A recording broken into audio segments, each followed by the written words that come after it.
Arah konflik antara Amerika Serikat, Israel, dan Iran mulai bergeser. Bukan lagi sekedar soal rudal, kapal perang, atau manuver militer dipersiap. Kini pertarungan bergerak ke meja diplomasi. Namun diplomasinya berjalan di bawah bayang-bayang ancaman perang terbuka.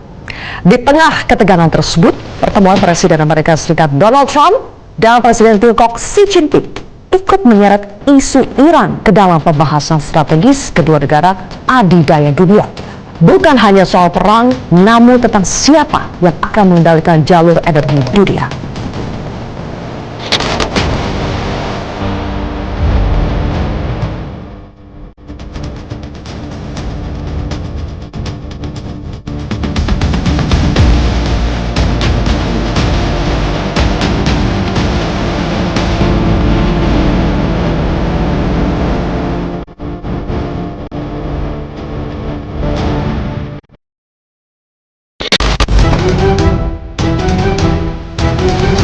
Sikap Zionis Israel kembali menuai sorotan dunia internasional.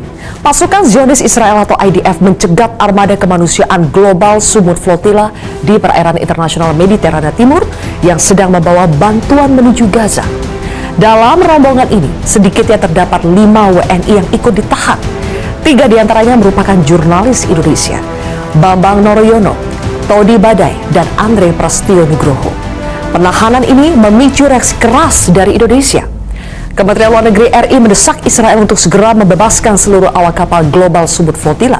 Sementara Wakil Ketua Komisi 1 DPR RI Sukamta mendesak pemerintah Indonesia dan dunia internasional menekan Zionis Israel agar segera membebaskan para jurnalis dan aktivis tersebut.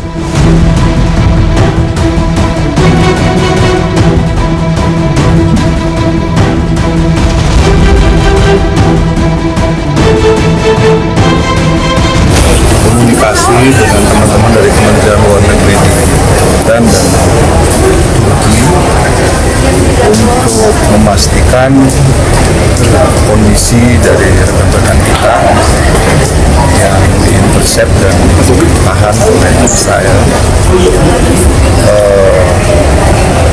Sejauh ini informasi yang kita terima itu masih sulit karena komunikasi yang terbatas. Di tengah tekanan ekonomi, sanksi, hingga ancaman militer dari Amerika Serikat, Iran mengklaim masih membuka pintu diplomasi. Menteri Luar Negeri Iran Abbas Araghchi menegaskan Teheran tidak menolak perundingan. Namun Iran hanya akan berbicara jika Washington benar-benar datang dengan niat menyelesaikan konflik, bukan sekedar memaksakan tekanan politik. Menurut Araghchi, Iran sudah terlalu lama hidup di bawah ancaman embargo, agresi, dan isolasi internasional. ما به این تهدیدهاشون عادت داریم. اینها بالاخره مدت هاست که به اشکال مختلف به شیوه های مختلف تهدید خودشون تکرار میکنن. ولی خب خودشون هم میدونن که از تهدیدهایی که کردن، حتی از جنگی که کردن، هیچ نتیجه‌ای نگرفتن تا حالا و نخواهند تونست بگیرن. من امروز هم در صحبت خودم در بریکس این رو مجددا تاکید کردم که هیچ راه حل نظامی برای هر اموری که مربوط به ایران باشه وجود نداره. ایران در مقابل تهدیدها محکم میسته، سرخم نمیکنه. این رو دیدن، تجربه کردن، 40 روز با ما جنگیدن، نتیجه‌شو دیدن. ایران در مقابل فشارها مقاومت میکنه. در این حال کسانی که با زبان احترام با ایران صحبت بکنن، با همون زبان بهشون پاسخ داده میشه. بنابراین راه در تهدید کردن نیست. هرچی بیشتر تهدید بکنن نه. Namun di saat Iran bicara soal dialog setara, Washington justru datang dengan sederet syarat baru yang dinilai sangat berat oleh Teheran. Berdasarkan laporan Tehran Times, beberapa poin tuntutan Amerika Serikat terhadap Iran dalam pembicaraan terbaru meliputi Iran wajib menyerahkan sekitar 400 kg uranium yang telah diperkaya kepada pihak Amerika Serikat. Iran juga diminta mencabut seluruh tuntutan kompensasi dan ganti rugi terhadap Amerika Serikat. Hanya satu fasilitas nuklir Iran yang diizinkan tetap beroperasi. Iran juga diminta menghentikan tuntutan pencairan 25% aset yang selama ini dibekukan. Ada lagi penghentian konflik secara penuh akan bergantung pada hasil negosiasi atas syarat-syarat tersebut. Bagi Iran, daftar ini bukan proposal damai, melainkan bentuk tekanan politik baru dengan bungkus diplomasi. Karena hampir seluruh poin menyentuh simbol utama kedaulatan Iran. program nuklir, aset negara, dan hak menentukan kebijakan sendiri.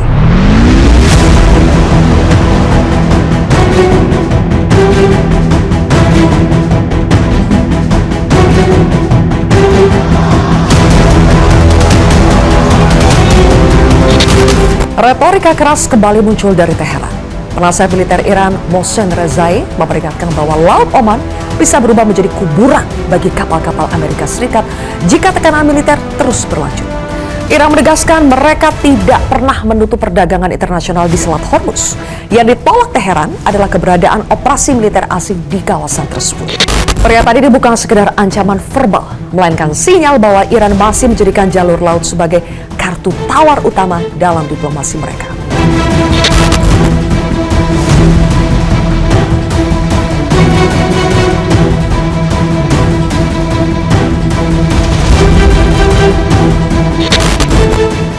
Di tengah harapan dunia agar dua kekuatan besar global mampu meredam konflik Iran, hasil pertemuan Donald Trump dan Xi Jinping justru dinilai belum menjawab krisis yang terus memanas. Pertemuan ini berlangsung selama 2 hari di Beijing. Amerika Serikat dan Tiongkok sepakat bahwa stabilitas kawasan dan keamanan jalur energi global harus dijaga. Namun sampai pertemuan berakhir, belum ada formula konkret untuk menghentikan konflik Iran. Media internasional menilai hasil pertemuan ini jauh dari ekspektasi awal. Dunia belum benar-benar mendapatkan kepastian. Apakah dua kekuatan besar dunia ini akan bekerja sama meredam konflik atau justru memainkan pengaruhnya masing-masing di belakang layar?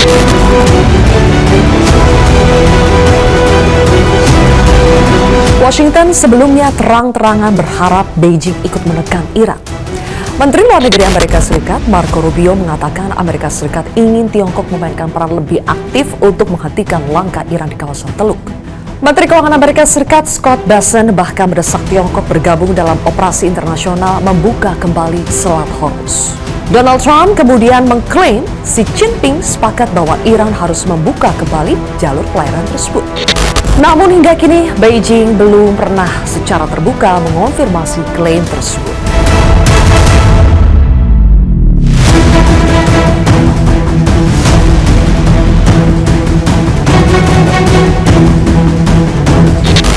Menariknya, setelah berulang kali meminta Tiongkok lebih aktif, Donald Trump justru mengatakan Amerika tidak membutuhkan bantuan siapapun terkait Iran.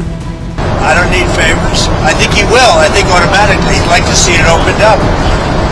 He gets about 40% of his energy or his oil from that, from the strait. We get none. We don't need it.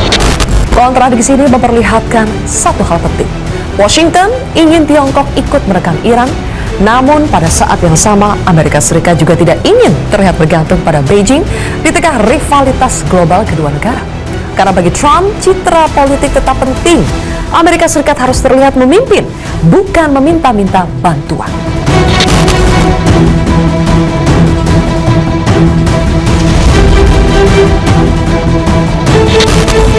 Sementara itu, Tiongkok tampak berhati-hati. Beijing tidak menunjukkan tanda-tanda akan ikut menekan Iran secara terbuka. Tiongkok lebih memilih mendorong stabilitas kawasan dan jalur diplomasi. Bahkan setelah pertemuan dengan Trump, Xi Jinping tidak memberikan komentar spesifik soal Iran. Sebaliknya, Kementerian Luar Negeri Tiongkok hanya menegaskan bahwa perang ini seharusnya tidak pernah terjadi. Sejumlah media internasional menilai Xi Jinping justru tampil lebih dominan dibandingkan Donald Trump dalam pertemuan Beijing. Banyak analis melihat Tiongkok berhasil mempertahankan posisinya tanpa memberikan komitmen besar kepada Washington terkait Iran. Sementara Trump dianggap gagal mendapatkan dukungan strategis yang benar-benar konkret. Xi dinilai tampil lebih tenang, lebih konsisten, dan tidak terjebak dalam tekanan retorika perang. Sedangkan Trump datang dengan target besar, namun pulang tanpa terobosan nyata terkait Iran.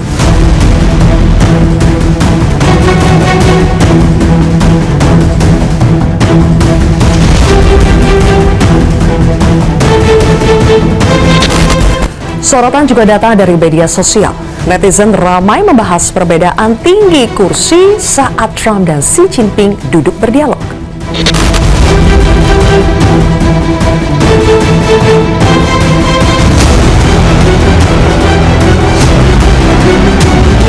Hanya beberapa hari setelah Donald Trump meninggalkan Beijing, giliran Presiden Rusia Vladimir Putin yang menemui Presiden Xi Jinping. Pertemuan Putin dan Presiden China Xi Jinping dipandang sebagai konsolidasi kilat poros timur di tengah tekanan barat yang semakin besar. Kunjungan ini sekaligus menegaskan posisi Tiongkok yang kini memainkan dua peran sekaligus. Sebagai mitra ekonomi utama Rusia dan sebagai mediator geopolitik global yang semakin aktif di tengah konflik dunia.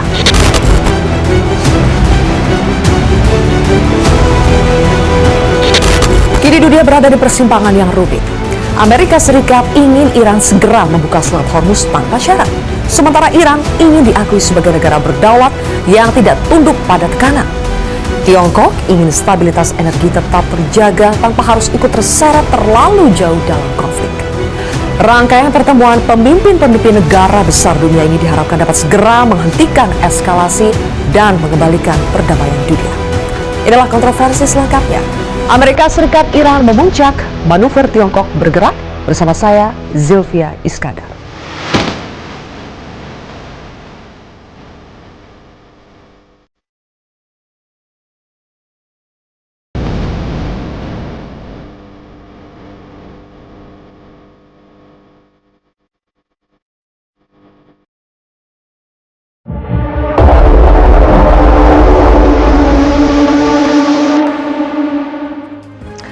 Pemirsa, informasi terbaru yang kami dapatkan, Menteri Luar Negeri Republik Indonesia Sugiono resmi mengumumkan pembebasan 9 warga negara Indonesia yang sempat ditahan oleh militer Israel. 9 WNI yang tergabung dalam misi kemanusiaan Global Sumur Flotilla 2.0 kini dalam perjalanan meninggalkan wilayah Israel menuju Istanbul, Turki, dan selanjutnya akan segera melanjutkan penerbangan kembali ke Indonesia. Pemerintah Indonesia dengan penuh rasa syukur menyampaikan bahwa 9 warga negara Indonesia yang ditangkap oleh militer Israel dalam pencegatan kapal dan penangkapan relawan yang tergabung dalam Global Sumut Flotilla 2.0 saat ini dalam perjalanan meninggalkan wilayah Israel menuju Istanbul, Turki, dan akan segera melanjutkan perjalanan kembali ke tanah air. Pemerintah Indonesia menyampaikan apresiasi yang sebesar-besarnya kepada pemerintah Turki atas peran aktif dan dukungan penuh dalam memfasilitasi proses pemulangan ini.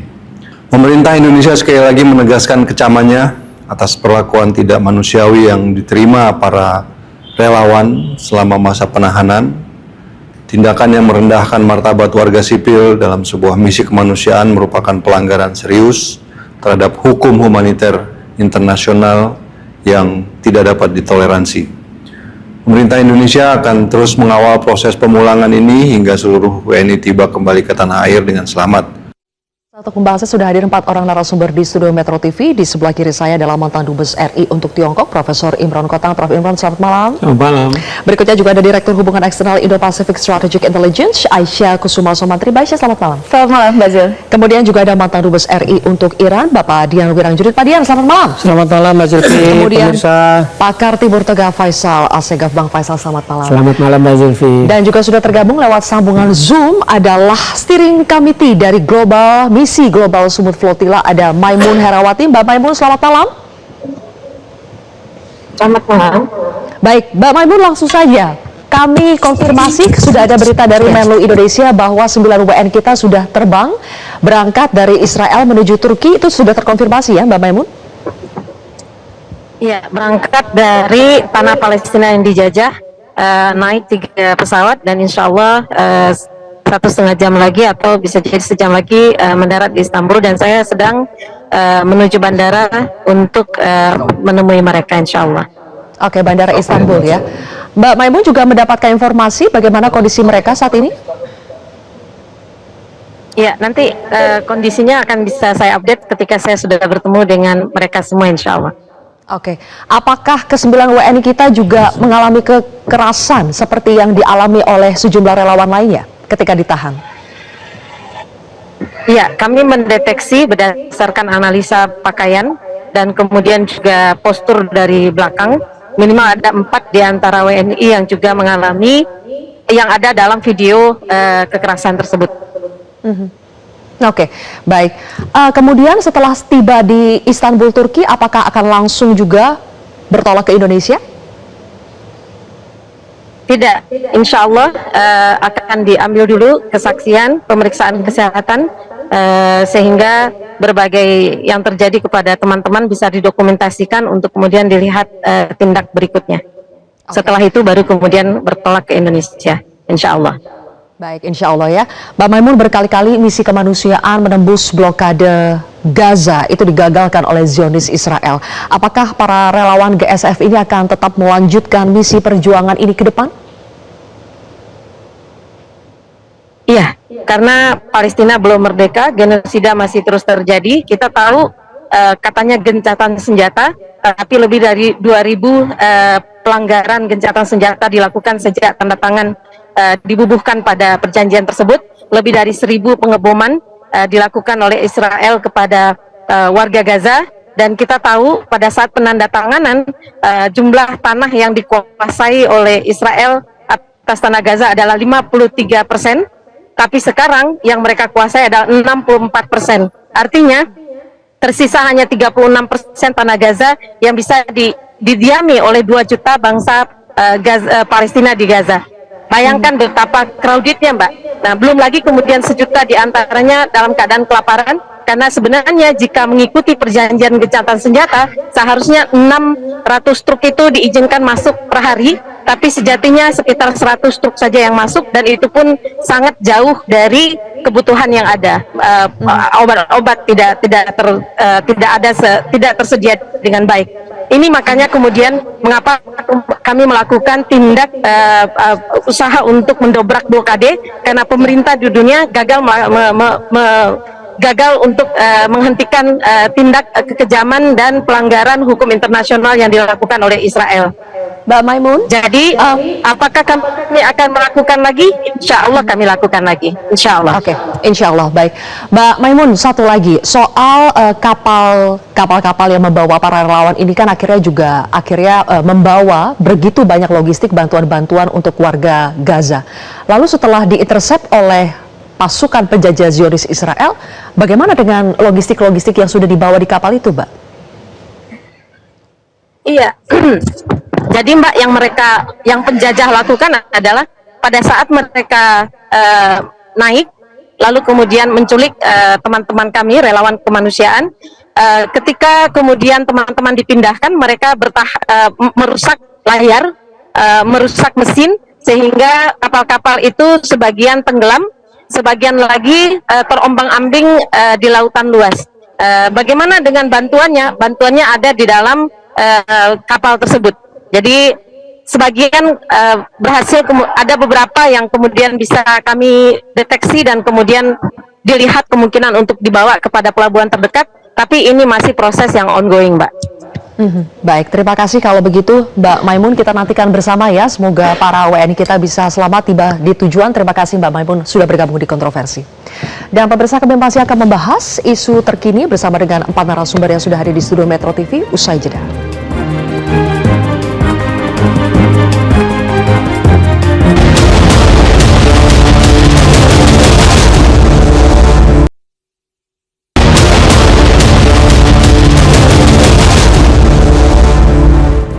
Oke, langsung saja Bang Faisal, kami tahu Anda menghubungi sejumlah sumber Anda kan sebagai wartawan senior, menghubungi beberapa narasumber Anda, jejaring Anda di Israel ya.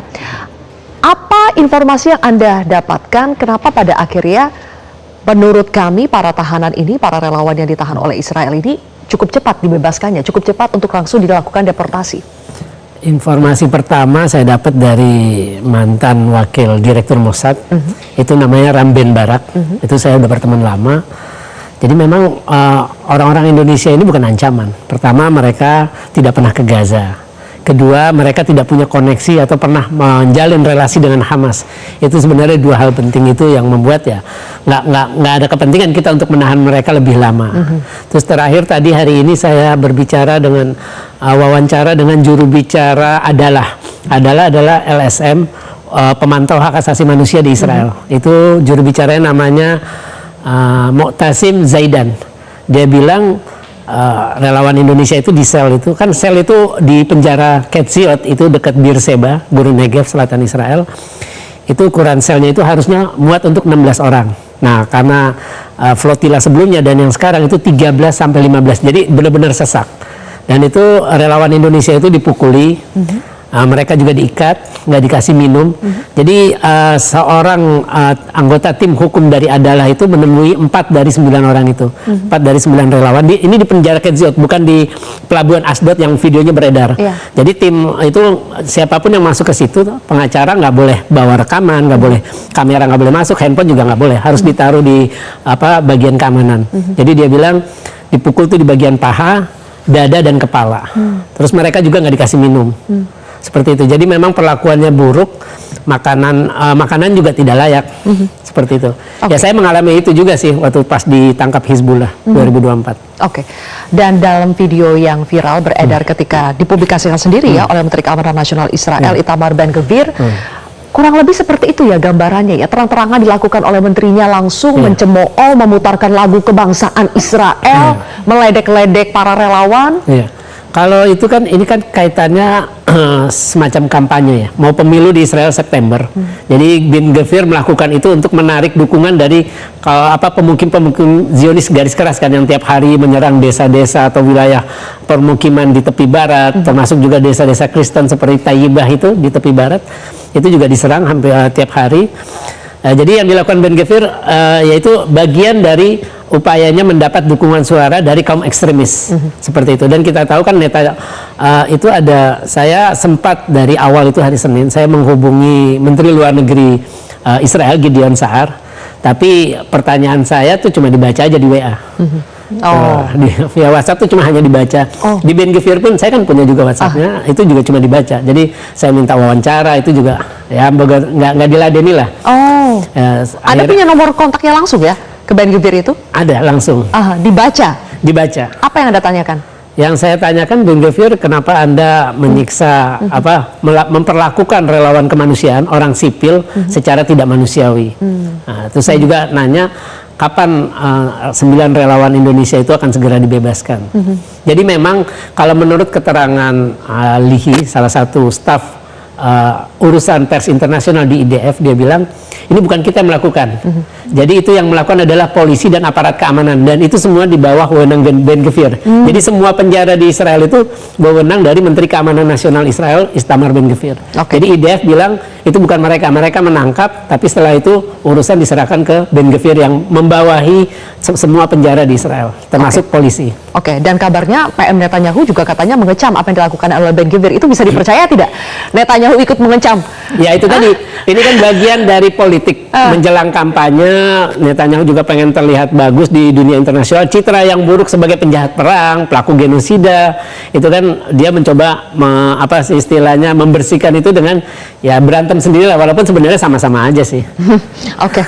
Sebelum saya masuk ke isu China dan juga Iran ya, saya ke Mbak Aisyah lagi. Mbak Aisyah, di tengah ketegangan di Timur Tengah, kita melihat bagaimana Zionis Israel masih saja bisa dengan semena-mena mencegat kapal-kapal yang membawa para relawan yang hendak memecah blokade ke Gaza dengan membawa berbagai macam bantuan dari 40 negara.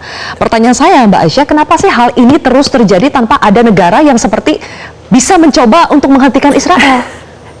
Kenapa? Ini sudah 40 negara. Ya, kita sulit sebenarnya kalau berbicara tentang Israel, karena memang plan Israel ini kan memang banyak yang bilang bahwa oh ya Israel Raya itu sudah tidak lagi kemudian digaungkan, ini sesuatu yang kuno. Tetapi sebenarnya kalau kita lihat dari pidato-pidato berbahasa Ibrani dari politikus-politikus garis keras Israel, itu banyak sekali kemudian dikatakan secara gamblang di media maupun kemudian di sidang-sidang yang sifatnya formal gitu ya. Nah, sekarang kita lihat di sini Israel itu punya 3 tahapan sebenarnya. Yang pertama ya, dia berusaha untuk menghancurkan infrastruktur di wilayah yang ingin diokupasi.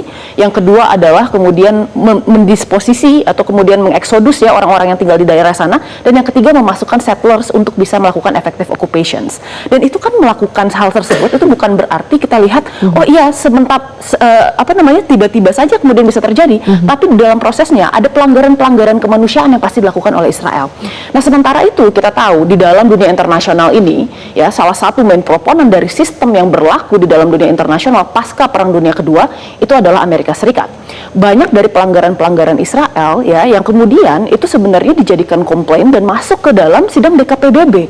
Tetapi permasalahannya selama kemudian Amerika Serikat itu berada di belakang Israel dan menjadi main proponen dan supporter dari Israel, sulit untuk kemudian bisa menghasilkan sanksi yang benar-benar efektif terhadap Israel. Apalagi kita tahu bahwa di dalam sistem politik Amerika Serikat ini jauh lebih mengakar sebenarnya dengan keterikatan Israel dengan Eropa. Yang sistem keterikatannya itu lebih ke arah sejarah. Kalau Amerika Serikat kita bicara tentang pengusaha-pengusaha yang kemudian memiliki paham Zionis. Mereka memberikan investasi terhadap politisi-politisi dan salah satunya saya kira itu adalah Donald Trump. Hampir seluruh politisi di Amerika Serikat itu memiliki sponsor dari pengusaha yang memiliki paham Zionis yang memiliki hubungan dengan Israel. Oke, semakin terpuruknya sekarang citra Trump dan juga approval rating Trump di Amerika Serikat, saya ingin menyambungkannya dengan peristiwa penting yang kita lihat 1 minggu terakhir ketika Beijing seperti menjadi pusat. Semua orang ingin menyambangi Xi Jinping, Trump, kemudian juga Putin. Apakah Prof. Imron ini menandakan bahwa sekarang China adalah negara yang paling berpengaruh, dominasinya itu sudah mengalahkan Amerika Serikat? Ya, saya kira betul ya. Kalau kita secara objektif melihat perkembangan terakhir yang terjadi di Beijing, itu kita bisa mengatakan bahwa center of gravity of the world's diplomacy itu sekarang ada di Beijing ya. Terbukti dengan secara berturut-turut Beijing dikunjungi oleh 2 negara katakanlah superpower yang ada di saat ini, yaitu Amerika Serikat dan Rusia. Jadi kalau ada orang yang mengatakan bahwa Beijing sekarang dan saya selalu mengatakan demikian, bahwa Beijing ini sudah elevate itself into what we call as China 2.0, itu tidak terbantahkan. Oleh karena itu kita berharap China juga memainkan peran yang positif, karena bagaimanapun jangan sampai peningkatan status politik dari China itu justru dimanfaatkan untuk tujuan-tujuan yang bertentangan dengan kepentingan global, terutama dengan kepentingan nasional Indonesia. Oleh karena itu saya melihat dan saya yakin China itu adalah negara yang selalu, ya Mbak Sylvia, selalu saya katakan mencoba untuk memportray herself sebagai pemain global yang responsible. Kadang-kadang memang mereka agak seksi ya di Laut Cina Selatan, tapi mereka selalu ingin mencoba untuk memainkan peran berdasarkan adagium play by the book. Play by the book. Oke. Selain Trump dan juga Putin, sebelumnya Pak Dian sudah ada Menlu Araghchi juga yang bertemu dengan Menlu Wang Yi di Beijing. Tetapi apakah Anda melihat pertemuan demi pertemuan dari Iran, kemudian Trump, Putin ke Beijing itu sudah mulai menghasilkan perubahan-perubahan yang bisa kita lihat di Selat Hormuz maupun penghentian atau berkurangnya agresi Amerika Serikat terhadap Iran? Terima kasih Mbak Sylvie. Begini, saya melihatnya kalau kita mundur ke yang pertama, ketika JCPOA tercapai, tahapan hampir sama. Di awal bertele-tele, 10 tahun. Dalam konteks yang sekarang, memang tidak 10 tahun, tapi dulu tidak ada perang narasi, perang retorika, tidak ada. Jadi itulah perundingan yang diajukan usul ditolak, diajukan usul di sana ditolak, saling begitu. Ini zamannya Obama ya? Zaman Obama. Kalau sekarang dengan era yang makin cepat perkembangan digitalisasinya ini, buat saya inilah yang terjadi. Perang baru 2 kali dari yang tahun lalu sekarang, juga tidak menyelesaikan seperti yang dikehendaki oleh si Trump itu, dicoba negosiasi sekarang, juga tersendat. Ketika zaman JCPOA, Cina masuk ketika tahap seperti ini, tahap kritis, ketika orang dikhawatirkan dengan kebuntuan yang akan berlanjut dengan perang juga waktu itu. Tapi bisa diselesaikan karena Cina memainkan kartunya yang bisa menekan Amerika ketika itu juga, dan juga bisa meyakinkan Iran bahwa negosiasilah jalan yang terbaik. Waktu itu belum sampai, saya kira Barack Obama jelas orang yang waras, yang common sense-nya jalan. Berbeda dengan sekarang. Nah, tekanan terakhir dari Cina kepada Trump, buat saya itu yang didengar, sehingga dia mau mulai menjajaki ini. Apalagi kalau kita lihat tadi Mbak Sylvie bilang, Iran pun sudah mulai melakukan move-nya, juga termasuk mengirim Araghchi untuk ketemu Menteri Cina. Jadi ini semua pola sebenarnya pola yang berulang, hanya dalam nuansa yang berbeda. Kalau dulu lebih bermain di waktu, kalau sekarang lebih bermain di narasi, saling ancam, sehingga akhirnya Cina masuk pada tahap ketika mulai bersikap tegas kepada Amerika supaya jangan main-main lagi dengan proses yang sedang ditempuh. Apa faktor yang pada akhirnya waktu itu membuat China akhirnya masuk dalam perundingan antara Amerika Serikat dengan Iran, dan kapan sebetulnya China sekarang juga akan masuk untuk mulai terlibat lebih jauh dalam proses pendamaian antara Amerika Serikat dengan Iran? Kami akan bahas usai jeda pemirsa, tetaplah di Kontroversi.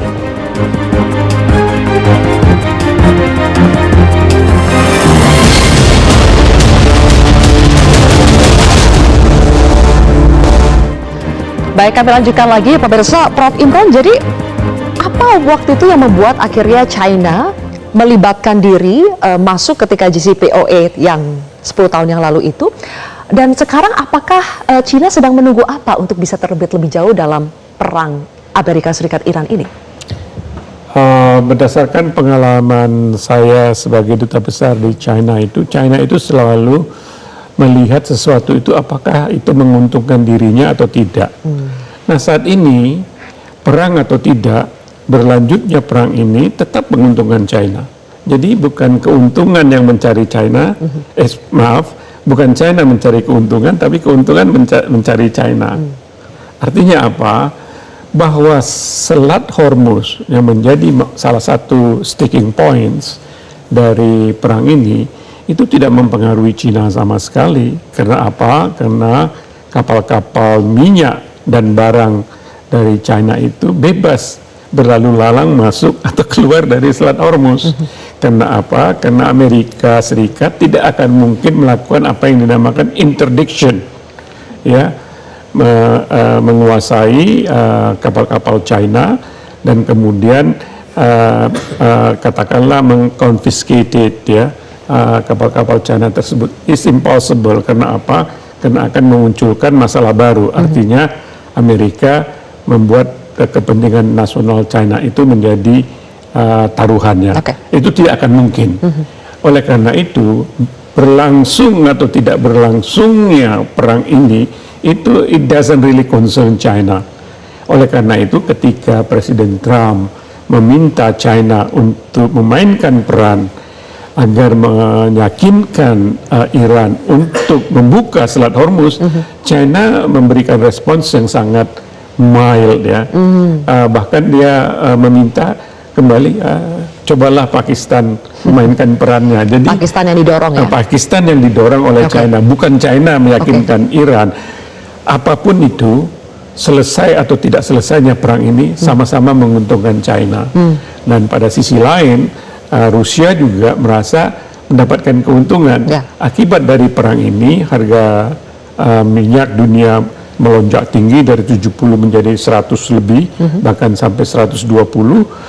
Akibat daripada itu, pemerintah Amerika Serikat, Presiden Trump memberikan instruksi agar embargo terhadap eksportasi minyak dari Rusia dihentikan untuk menurunkan harga minyak di market internasional. Jadi Rusia ini juga penikmat, ya, dari konflik ini. Jadi kalau menurut hemat saya, China dan Rusia ini akan menunggu, ya, karena apa?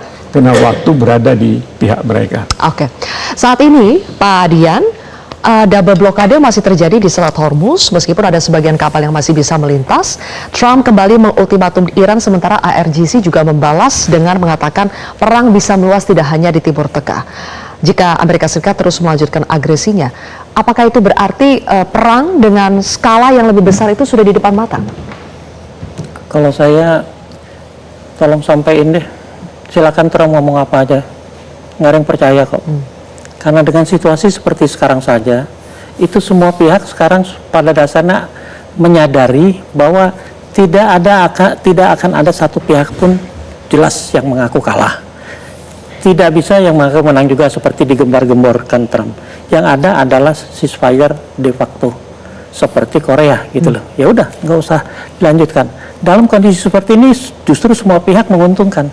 Artinya negara-negara kawasan Teluk maksud saya jelas sudah bisa mengembalikan kedaulatannya tanpa campur tangan Amerika lagi. Dia mulai menata kembali negara masing-masing yang selama ini sebenarnya tidak ada apa-apa kecuali diseret oleh Trump ikut-ikutan gitu loh. Nah, situasi ini memungkinkan hal itu dilakukan oleh negara-negara Teluk. Iran sendiri jelas membutuhkan suasana yang tenang. Tapi yang menjadi masalah nanti kan kemudian residu dari sisa-sisa kapal yang masih ada nih, termasuk kapal Indonesia tuh, yang belum juga dilepaskan. Nah, situasi seperti ini mungkin dalam konteks sekarang ini yang terbaik. Oh ya. Sebelum negosiasi berbicara usul-usulan saling tolak dan mungkin akan ada satu agenda yang lebih simpel daripada 15 dan berapapun, yang lebih simpel, yang lebih fokus pada isunya, yaitu pengayaan uranium dan Hormuz. Ya udah tinggal dua itu. Kalau itu dikatakan bisa diatasi, artinya kalau Amerika masih memaksakan uranium yang diperkaya Iran itu harus dikirim keluar. Kalau ke Amerika sudah pasti tidak mungkin. Dikirim ke Rusia sekalipun tidak akan diterima. Karena 3,67% itu tetap dibutuhkan untuk sebuah reaktor kok. 19,sekian% untuk kebutuhan pertanian, untuk kemudian kedokteran. Jadi 20% ambang yang namanya threshold nuklir itu, 20% itu tetap dia akan harus punya, akan pertahankan. Jadi lupakan masalah pengayaan uranium yang diinginkan oleh Trump dibuat sampai 0, tapi Hormuz saya kira Cina bisa bermain kepada Amerika. Jangan mengikuti kemauannya, tapi ikuti apa yang diarahkan oleh Cina. Tidak ada lagi ancam-ancaman, tidak ada lagi nuansa yang memanaskan, memperkeruh suasana, tapi lebih baik Trump diamlah seperti ini. Oke. Nanti Bang Faisal dan juga Mbak Aisyah di segmen terakhir kita akan bahas bagaimana Panglima Militer dari Pakistan hari ini kembali datang ke Iran dan apakah masih ada harapan konflik selesai melalui jalur diplomasi atau sudah saatnya China turun tangan. Sesaat lagi pemirsa, tetaplah di Kontroversi.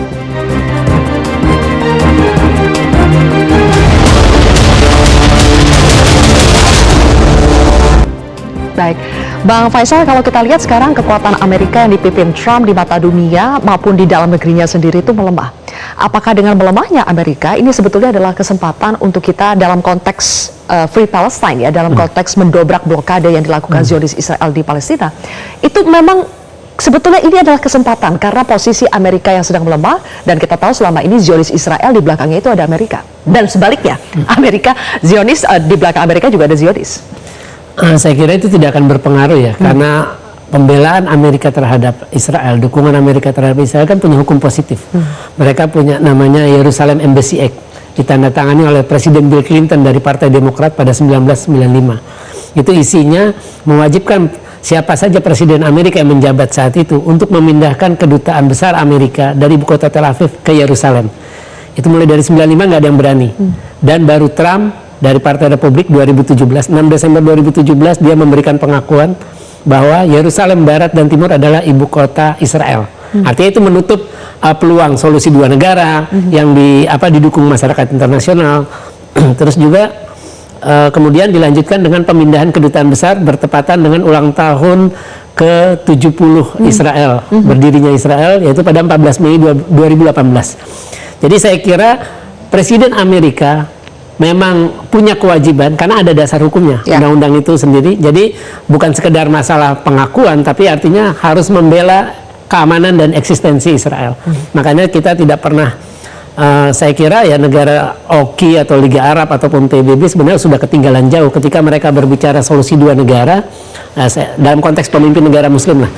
Itu mereka terlalu jauh berbicara tentang kemerdekaan Palestina, tapi memaksa Israel membuka blokade sejak Juni 2007 aja nggak mampu. Terus juga terlalu jauh kita berbicara tentang kemerdekaan Palestina, tapi memaksa Amerika mencabut pengakuan terhadap Yerusalem Barat dan Timur sebagai ibu kota Israel, karena kan Palestina pengennya menurut solusi dua negara ibu kota di Yerusalem Timur. Itu juga kita nggak mampu. Terus juga ada tembok pemisah seperti tembok Berlin di tepi barat. Itu dibangun sejak 2002, panjangnya 750 km. Itu menghabiskan 10% lah, mengambil lagi. Jadi kan kalau menurut solusi dua negara, Itu kan solusi, itu bagian dari proposal damai yang diajukan oleh Pangeran Abdullah, putra mahkota Arab Saudi pada KTT Liga Arab di Beirut Maret 2002. Waktu itu itu salah satunya adalah ya kita akan memberikan pengakuan terhadap Israel kalau Palestina udah merdeka. Nah, menurut solusi dua negara, teorinya Palestina 22%. Tapi pada faktanya mungkin sekedar 12%. Baik, tampaknya masih panjang perjalanan ya. Atau mungkin apakah nanti ketika pemilu setelah di Amerika itu setidaknya bisa menjadi celah sedikit? Kalau saya sih percaya Palestina cuma negara hayalan. Mbak Aisyah, apakah dengan begitu pelik ya keadaan saat ini, memang sudah saatnya hari ini Panglima dari militer Pakistan juga datang kembali ke Iran, tetapi apakah memang sudah terlihat tidak cukup saja kalau hanya Pakistan yang maju, harus di belakangnya ada negara yang lebih besar yaitu China? Ya, kita lihat di sini sebenarnya Pakistan ini sudah berusaha keras ya, dan dia melakukan pekerjaan yang sebenarnya cukup kita apresiasi ketika kemudian Pakistan berhasil mempertemukan Amerika Serikat dengan Iran ya ketika negosiasi pertama. Tetapi kan Pakistan tidak sendiri, memang di sana ada Turki, ada Mesir, lalu kemudian ada Arab Saudi juga di sana ya. Dan kita lihat sebenarnya sejauh ini ketika kedua negara ini masih terjebak di dalam jebakan eskalasi dan kemudian sama-sama berusaha untuk mendapatkan leverage lebih tinggi untuk bisa mendapatkan upper hand di dalam negosiasi, sepertinya sulit untuk bisa mencapai sebuah konsesi yang bisa disepakati. Karena keduanya istilahnya ini belum terjadi namanya stalemate atau adanya kemudian kelelahan ya, baik itu secara militer, ekonomi maupun secara politik. Jadi keduanya masih memiliki kemampuan untuk bisa terus berperang. Nah, saya kira sebenarnya salah satu hal yang diinginkan oleh Iran untuk bisa duduk kembali ke meja perundingan itu adalah adanya negara garantor. Karena kita lihat selain permasalahan tadi belum terjadi stalemate, ini masih ada trust deficit atau kemudian kurangnya kepercayaan di antara kedua negara tersebut. Ya, kita tahu bahwa Amerika Serikat ini sudah beberapa kali kemudian di saat negosiasi itu malah menyerang Amerika Serikat atau bahkan walk out dari negosiasi tersebut. Nah, yang kemudian menjadi permasalahan adalah bagaimana caranya agar bisa menciptakan sebuah confidence building measure dan kemudian trust building di antara keduanya. Ini kan sulit. Satu-satunya cara sebenarnya yang diinginkan oleh Iran ini adalah kemudian menghentikan perang kinetiknya terlebih dahulu, berusaha untuk kemudian membangun trust buildingnya selama beberapa waktu ya, dan benar-benar mengenforce sebenarnya ceasefire yang terjadi di sana. Jadi tidak hanya satu pihak saja, sepihak untuk Amerika Serikat. Nah, di sini kita lihat bahwa baik Cina maupun Rusia ini sudah berusaha untuk menyatakan bahwa mereka ingin berkontribusi secara aktif di dalam perundingan damai di Timur Tengah, dan mereka berdua ini bisa menjadi salah satu driving force untuk perdamaian karena mereka bisa menjadi garantor. Dan tidak hanya China dan Rusia, saya kira di sini kita bisa melibatkan juga baik itu Prancis dan kemudian Inggris untuk menjadi penyeimbang sebagai garantor tersebut sehingga terjadi negosiasi yang lebih efektif. Terkait poros tadi, Pak Dian, apakah poros China Rusia seharusnya sudah cukup buat menekan Amerika Serikat untuk mengakhiri agresinya ke Iran? Saya kira nggak perlu poros China Rusia kok. Masalahnya tinggal dua kok. Kita kan prioritas yang terdekat adalah dua hal, yaitu esensi dari masalah program nuklir Iran, yaitu pengayaan uranium. Diplomasi dikenal dengan katanya take and give, atau dalam bahasa si Trump itu dia orangnya transaksional. Buat saya transaksinya simple. Jangan ganggu program nuklirnya Iran yang untuk tujuan damai. Artinya mimpi kalau minta uranium diperkaya dikirim, orang dia punya tambang uranium kok di Gasian itu. Jadi buat apa dia punya tapi diperkaya susah-susah dikirim keluar. Karuan impor yang diperkaya dari luar sekalian gitu. Nah, buat saya jangan diganggu Iran dengan program nuklirnya yang sejauh ini memang tidak terbukti untuk senjata nuklir. Kalau itu dilakukan, diterima oleh Amerika, yakin Iran bisa diajak dialog, yuk buka Hormuz seperti dulu. Tidak dikutip biaya apapun, sama-sama menguntungkan. Tapi jaminan bahwa Iran boleh melanjutkan program nuklirnya untuk tujuan jawab, itu esensi permasalahan ini. Baik. Prof. Imran, apakah Anda masih percaya bahwa jalur diplomasi adalah satu-satunya jalan untuk mengakhiri perang Amerika Serikat Zionis Israel-Iran? Ya, Sylvia, diplomasi is in my blood ya. Dan di dalam diplomasi pengalaman saya lebih dari 40 tahun, diplomasi itu adalah the ultimate way of solving problem. Oleh karena itu, saya selalu mengatakan kepada teman-teman bahwa salah satu prinsip di negosiasi melalui forum diplomasi itu adalah you have to keep the door ajar. Ya, di dalam diplomasi itu Anda tidak boleh, wajib tidak boleh menutup pintu perundingan. Harus Anda buka sedikit, to keep the door ajar, sehingga jalur komunikasi masih berlangsung dan bisa berlangsung. Dan terakhir saya masih mendengar bahwa saat ini jalur diplomasi antara perundingan antara Amerika Serikat dan Iran sudah mendekati